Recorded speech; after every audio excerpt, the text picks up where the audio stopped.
Pacto de Varsovia. El Pacto de Varsovia es un tratado que suscribieron la Unión Soviética y sus satélites europeos el 14 de mayo de 1955 en la capital polaca. Tiene su origen en la Conferencia de los 8 Gobiernos Comunistas en Varsovia, del 11 al 13 de mayo de 1955. Lo integran Albania, Bulgaria, Checoslovaquia, Hungría, Polonia, Rumanía, Alemania Oriental y la Unión Soviética, con un comando único que tiene su cuartel general en Moscú, asesorado por un Consejo de Ministros.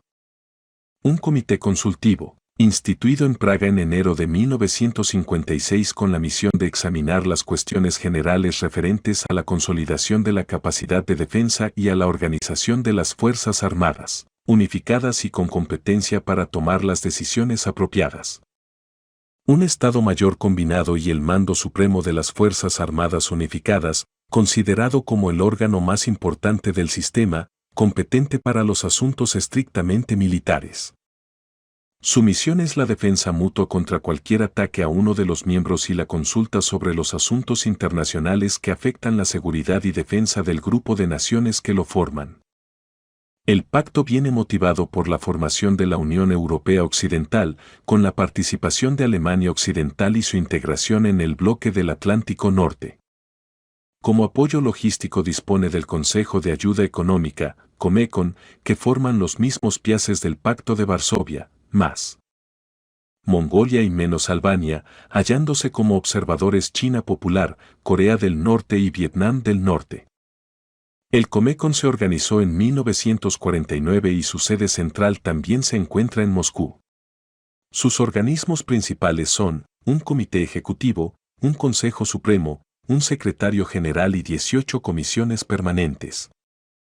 Su misión es la de coordinar las economías de los países de Europa Oriental, desarrollar sus recursos económicos y el comercio, así como asignar un cambio monetario común al rublo y al rublo frente al dólar, para sus negociaciones con los mercados no comunistas y en sus propios mercados internos.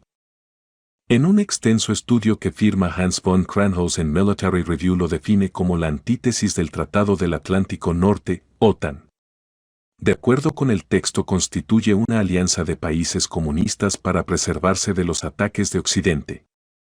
El tratado tiene validez por 20 años, vence en 1975, y combina la defensa mutua de todos sus signatarios, más los que quisieran formar parte de él. Los que rubricaron el Pacto de Varsovia fueron la URSS, Albania, Rumanía, Bulgaria, Hungría, Polonia, Checoslovaquia y la zona soviética de Alemania. No fueron incluidas China Popular, Corea del Norte, Vietnam del Norte y la República Popular de Mongolia, aunque tácitamente se acepta que, en caso de conflicto en el mundo comunista, el Pacto de Varsovia podrá ser ampliado, ingresando a él todas las naciones comunistas arriba mencionadas, más otras como Argelia, Zanzíbar, Cuba, etc. Es decir, hasta donde abarquen los límites geográficos ofensivos de la estrategia soviética. De más está decir que el Pacto de Varsovia está dirigido, controlado permanentemente y en estado de apresto, bajo el comando de la Unión Soviética.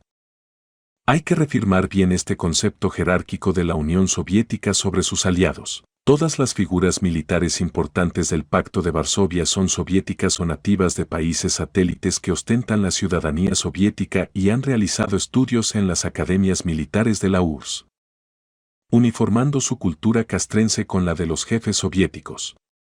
Los satélites más importantes del Pacto de Varsovia son Polonia, en cuanto a capacidad militar, Bulgaria, en cuanto a lealtad, Rumanía, en cuanto a formación política. Los menos importantes son Checoslovaquia, por su incapacidad de mando, Hungría, por su endeble lealtad política hacia la Unión Soviética y su actuación opositora en 1956, que obligó a los soviéticos a llevar 2 divisiones mongólicas blindadas y regimientos de artillería para aplastar la revolución de los patriotas, que tuvieron entre sus mártires al general Palma-Leter y Alemania Oriental por su sentimiento antirruso que lo traduce en el enorme porcentaje de oficiales y soldados que huyen a Alemania Occidental. El idioma común entre jefes y oficiales es el ruso, lo mismo que en las estructuras administrativas del Comecon. El proceso de justificación se ha ido intensificando compulsivamente a partir de 1956 debido a la experiencia húngara.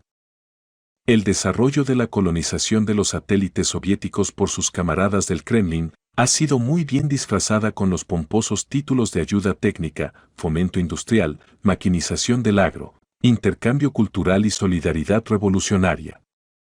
Esta maquinaria militar no solamente sirve para proteger a los estados satélites y a la propia Unión Soviética, sino también para mantener esclavizados a los pueblos que, se pretende, algún día combatan a favor a sus opresores extranjeros.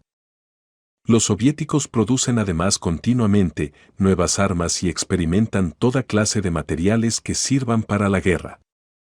La aparente acción pacífica que se lleva a cabo desde el Kremlin sobre los pueblos titulados neutralistas o del tercer mundo y los del occidente u oriente no comunista y anticomunista, es parte de la estrategia subversiva que desarrollan para establecer el comunismo.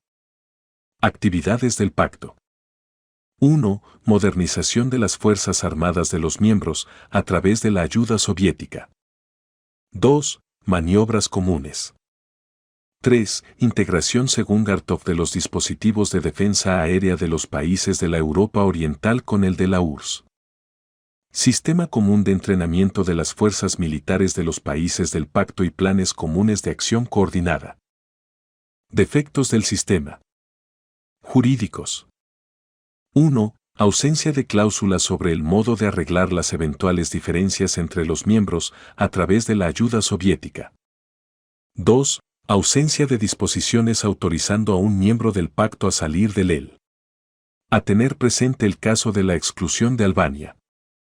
Políticos, el pacto es un instrumento de la política de los dirigentes soviéticos, su mando es simplemente una.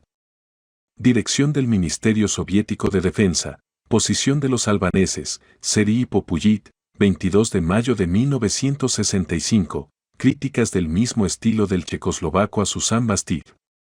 Ejemplos: Crisis de Hungría 1956 y Checoslovaquia 1968. Tratado de amistad, cooperación y asistencia mutua. Las partes contratantes, reafirmando su aspiración de crear un sistema de seguridad colectiva en Europa basado en la participación de todos los estados europeos, con independencia de su régimen social y político, que les permitiría unir sus esfuerzos en el interés de asegurar la paz en Europa.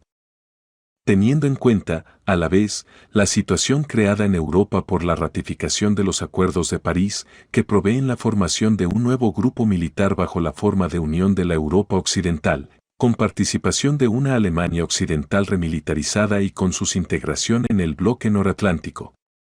Lo cual aumenta el peligro de una nueva guerra y crea una amenaza a la seguridad de los estados amantes de la paz. Convencidos de que en estas circunstancias los estados europeos amantes de la paz deben tomar las medidas necesarias para asegurar su seguridad y promover el mantenimiento de la paz en Europa. Guiándose en los propósitos y principios de la Carta de las Naciones Unidas, deseosas de fortalecer y desarrollar aún más la amistad, cooperación y asistencia mutua conforme a los principios del respeto a la independencia y soberanía de los estados y de la no intervención en sus asuntos internos. Han resuelto concluir el presente tratado de amistad, cooperación y asistencia mutua y con tal propósito han nombrado como sus plenipotenciarios, quienes después de haber presentado sus plenos poderes y hallarlos en buena y debida forma, han convenido en lo siguiente.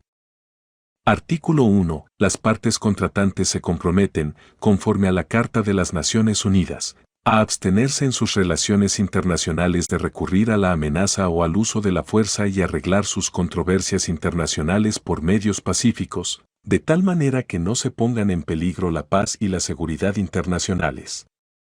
Artículo 2. Las partes contratantes declaran que están prestas a participar en el espíritu de una sincera colaboración, en toda acción internacional que tenga por objeto asegurar la paz y la seguridad internacionales y que consagraran por completo sus esfuerzos a la realización de tal objetivo. A ese efecto, las partes contratantes tratarán, de acuerdo con los otros estados que deseen colaborar en esta obra, de que se adopten medidas efectivas para la reducción general de armamentos y para la prohibición de las bombas atómicas, de hidrógeno y otras de destrucción masiva. Artículo 3. Las partes contratantes se consultarán mutuamente sobre todas las cuestiones internacionales importantes que afectan a sus intereses comunes, con miras al fortalecimiento de la paz y la seguridad internacionales. Las partes contratantes se consultarán inmediatamente cada vez que, en opinión de una de ellas, surja una amenaza de ataque armado contra uno o varios estados partes en el tratado, a fin de proveer para la defensa colectiva y de mantener la paz y seguridad. Artículo 4. En cada caso de ataque armado contra uno o varios de los estados partes en el tratado, por cualquier estado o grupo de estados, cada estado parte en el tratado, en el ejercicio de su derecho de legítima defensa individual o colectiva, conforme al artículo 51 de la Carta de las Naciones Unidas, prestará al Estado o estados víctimas de tal ataque una inmediata asistencia, individualmente o por acuerdo con los otros estados partes en el tratado, por todos los medios que considere necesarios, incluso el uso de la fuerza armada. Los estados partes en el tratado se consultarán inmediatamente sobre las medidas colectivas necesarias para restablecer y mantener la paz y la seguridad internacionales. Las medidas tomadas de acuerdo con este artículo se comunicarán al Consejo de Seguridad conforme a las disposiciones de la Carta de las Naciones Unidas. Tales medidas quedarán sin efecto tan pronto el Consejo de Seguridad haya tomado la acción necesaria para el restablecimiento de la paz y la seguridad internacionales. Artículo 5. Las partes contratantes han convenido en crear un mundo unificado de las Fuerzas Armadas que se colocarán por acuerdo entre aquellas bajo sus órdenes, actuando sobre la base de principios establecidos de común acuerdo.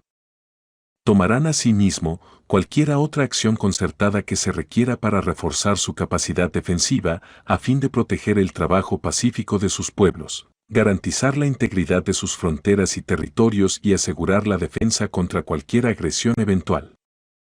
Artículo 6. A los efectos de las consultas previstas en este tratado entre los estados partes en el mismo y para examinar las cuestiones que surjan en el curso de su aplicación, se crea una comisión consultiva política en la cual cada estado parte estará representado por un miembro del gobierno o por otro representante nombrado especialmente. Esta comisión puede crear los órganos auxiliares que juzgue necesarios. Artículo 7. Las partes contratantes se comprometen a no participar en ninguna coalición y a no concluir ningún convenio cuyos propósitos estén en contradicción con los de este tratado. Las partes contratantes declaran que las obligaciones contraídas por ellas en virtud de tratados internacionales vigentes no son incompatibles con las disposiciones del presente tratado. Artículo 8. Las partes contratantes declaran que se conducirán en un espíritu de amistad y cooperación con el objeto de promover un mayor desarrollo y fortalecimiento de los lazos económicos y culturales entre ellas existentes, conforme a los principios de mutuo respeto de su independencia y soberanía y de no intervención en asuntos internos. Artículo 9. El presente tratado queda abierto a la adhesión de otros estados, independientemente de su régimen social y político, que declaren su disposición a contribuir, participando en el presente tratado, a la unión de esfuerzos de los estados amantes de la paz para asegurar la paz y la seguridad de los pueblos. Esta adhesión entrará en vigor con el consentimiento de los estados partes en el tratado, una vez que los instrumentos de adhesión hayan sido depositados cerca del gobierno de la República Popular de Polonia. Artículo 10. El presente tratado queda sometido a ratificación y los instrumentos de ratificación se depositarán cerca del gobierno de la República Popular de Polonia. El tratado entrará en vigor el día del depósito del último instrumento de ratificación. El gobierno de la República Popular de Polonia informará a los otros estados partes en el tratado del depósito de cada instrumento. Artículo 11. El presente tratado permanecerá en vigor durante 20 años. Para las partes contratantes que un año antes de la expiración de este periodo no hayan enviado al gobierno de la República Popular de Polonia una declaración denunciando el tratado, permanecerá en vigor durante los 10 años siguientes. Caso de crearse en Europa un sistema de seguridad colectiva y en que se concluya con este objeto un tratado general europeo sobre seguridad colectiva, a lo que tenderán invariablemente los esfuerzos de las partes contratantes, el presente tratado perderá su fuerza desde el día de entrada en vigor del Tratado General Europeo. Hecho en 4 ejemplares: ruso, polaco, checo y alemán, todos ellos igualmente auténticos. Copias certificadas del presente tratado se enviarán por el Gobierno de la República Popular de Polonia a los otros signatarios. En fe de lo cual los plenipotenciarios han firmado y sellado este tratado. Muchas gracias por tu visita. Por favor suscríbete a nuestro canal, Balanza Legal, comenta, comparte y dale like.